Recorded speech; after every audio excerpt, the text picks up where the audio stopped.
George is now back home. He turns off the hallway light and enters the bedroom. The room is modestly furnished with just a cheap bed, a couple of chairs, and a dresser. Mary is asleep in the bed. As George comes in, his head is filled with many thoughts and past conversations relating to incidents that have happened in his life. You wouldn't mind living in the nicest house in town, buying your wife a lot of fine clothes, going to New York on a business trip a couple of times a year, maybe to Europe once in a while. George takes off his hat and coat, moves over to the dresser, and stares at his reflection in the mirror. I know what I'm going to do tomorrow and the next day and next year and the year after that. I'm shaking the dust of this crummy little town off my feet and I'm going to see the world. And then I'm going to build things. I'm going to build airfields. I'm going to build skyscrapers 100 stories high. I'm going to build a bridge a mile long.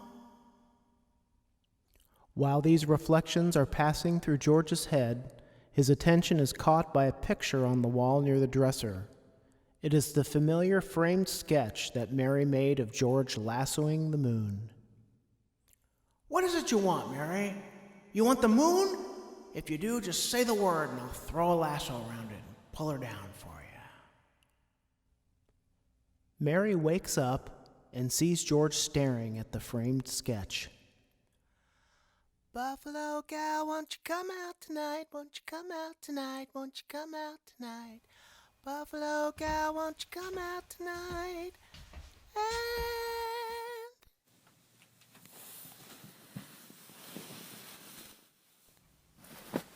Hi.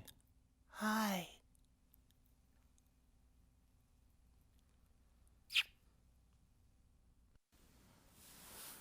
Mary Hatch, why in the world did you ever marry a guy like me? To keep from being an old maid. You could have married Sam Wainwright or anybody else in town. I didn't want to marry anybody else in town. I want my baby to look like you. You didn't even have a honeymoon, I promised you. Your what? My baby. Your Mary, you on the nest? George Bailey Lasso Stork. Lasso's a stork. What do you mean you